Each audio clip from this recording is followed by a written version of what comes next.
Hello বন্ধুরা, welcome to my new blog. তো তোমরা সবাই কেমন আছো? আশা করছি সবাই খুব খুব ভালো আছো। তো আজকে আছে বিপত্তারিণীর পুজো। আমি আর মা মিলে যাবো পুজো দিতেই। তো সকাল সকাল স্নান করে রেডি হয়ে গেছি। এখন বাজে 8টা, সাড়ে 8টা। তো পুজো দিতে যাওয়ার চক্করে স্কুল টিউশন কিছুই হলো না আমার। তো এখন আমি মোটামুটি রেডি হয়ে গেছি। আর আমার রেডি মানে জানোই, চুলটা আঁচড়ালাম, টিপটা পরলাম, আর কোথাও যদি বেশি কোথাও যায় তো লিপস্টিক পরলাম, বাস কমপ্লিট। আর মা এখানে পরছে আলতা। মাও প্রায়শই রেডি, জাস্ট আলতাটা পরবে আর বেরোবে। তো এখানে আমি আর মা ফুল ফাইনাল রেডি। আমি তো রেডিই ছিলাম, মা এখানে আলতা টালতা পরে সব কিছু করে রেডি হয়ে গেল। তো এবার মা করবে বাড়ির পুজো, তারপরে আমরা বেরিয়ে পড়বো কালী মন্দিরের উদ্দেশ্যে। দেন আমাদের বাড়ির পুজো হয়ে গেল, আর মা এখন বেরিয়ে পড়বে বিপত্তারিণী পুজো করার উদ্দেশ্যে।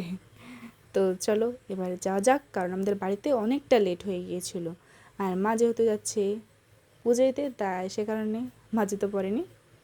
আমি জুতো পরেছিলাম, মাকে জিজ্ঞেস করলাম যে আমি পরবো, তো মা বললো পরে নে, কিন্তু মন্দিরে কিছুটা দূরে খুলে দিবি। তো ওই কারণে আমি পরেছিলাম। আর এটা হচ্ছে আমার দাদা, অনেকে আজ অবধি দেখেনি, তারা দেখে নাও। আর এটা হচ্ছে আমাদের পুরনো বাড়ি। তো পুরনো বাড়ির যে ঠাকুরটা এখানে আছে, ওই ঠাকুরটা আমাদের বাড়িতে নিয়ে যাওয়া হয়নি, মানে তুলসী মঞ্চে যে ঠাকুরটা থাকে আর কি।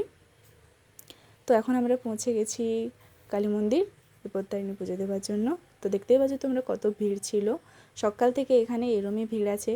আমরা ভাবছিলাম যে আমরা একটু লেটে যাবো, তাহলে তো ফাঁকা পাবো। যাওয়ার পরেও আমরা অনেকক্ষণ বসেছিলাম যে সত্যি তাহলে হয়তো ফাঁকা পাবো, যখন ফাঁকা পাবো তখনই আরামসে পুজো দেবো। কিন্তু না, হয়ে ওঠেনি, সবসময় ভিড় ছিলই। আর এখানে মা তাগার মধ্যে ঘাসগুলো বেঁধে নিচ্ছে। ওই তাগাগুলো মানে আমাদের ওই তাগাগুলো হয় না, অনেকগুলো গিট মারতে হয়, তো আমাদের ওইগুলো মানে গিট মারা সমেত কিনে নেওয়া হয়েছিল। তো এই কারণে শুধুমাত্র ঘাসগুলো এখানে বাঁধা হচ্ছিল। তো আমি আর দাদা তো বসে বসে বোর হয়ে গিয়েছিলাম। মা তো যাই হোক কিছু একটা করছিল, আর সব কিছু আমাদের ঘর থেকেই করে নিয়ে যাওয়া হয়েছিল। তো আমি আর দাদা অনেকটা বোর হয়ে গেছিলাম বসে বসে। তো ফাইনালি আমরা লাইন পেলাম পুজো দেওয়ার জন্যে। তো এটা হচ্ছে আমার মায়ের আবার মানে কি বলবো, ঘুরে নতুন করে আমার বিপত্তারিণী পুজো করছে। আর মাঝখানে আমার কিছু ছোটো ছোটো কিউট কিউট ফলোয়ারদের সাথে দেখা। খুব মানে এরা যখন এসে বলে না যে দিদি তোমার ভিডিও দেখি, সত্যি খুব খুব ভালো লাগে আমার যে এরাও আমার ভিডিও দেখে। তো কী কারণে আমার মা নতুন করে বিপত্তারিণী করছে এমন নয়, যেটা আমার মা প্রথমবার করছে, অনেক দিন আগের থেকেই করছে। কিন্তু মাঝখানে আমার দাদু আর ঠাকুমা মারা যাওয়ার কারণে ছাড়া হয়ে গিয়েছিলো। ওই কারণে আমাদের আবার ঘুর থেকে নতুন করে করতে হলো। তো এই বছর মানে ফার্স্ট, মানে 2 বছর মনে হয়, হ্যাঁ মনে হয় হবে 2 বছরের মতন গ্যাপ ছিল মাঝখানে। তো এই করে আজ এবারে মানে নতুন করে সব কিছু আবার করতে হলো। তাড়াহুড়োর মধ্যে হয়ে গেল, যদিও আমরা ভাবছিলাম যে আরামসে সবাই চলে যাবে তখন আমরা পুজো দেবো, কিন্তু হয়ে ওঠেনি আসলে। আজ মানে পুজো মানে সবাই আসবে, আর কেউ কারোর জন্য থেমে থাকবে না, তাই না? যে ঠিক আছে তুমি দাও পুজোটা, আমি পরে দেবো, সবারই বাড়িতে তাড়া থাকে। তো এই কারণেই এত ভিড়ের মাঝেই তাড়াহুড়ো করে দিয়ে দিতে হলো পুজোটা। তোমাদের কার কার বাড়িতে বিপত্তারিণী পুজো হয়ে গেছে আমাকে অবশ্যই কমেন্ট করে জানিও কিন্তু।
সকাল থেকে আমরা 3জনই উপোস করেছিলাম, তো ওই কারণে এত খিদা পাচ্ছিল, আর অনেকটা লেটও হয়ে গেছিলো পুজো হতে হতে, 12:30 একটা বাজছিলো প্রায়।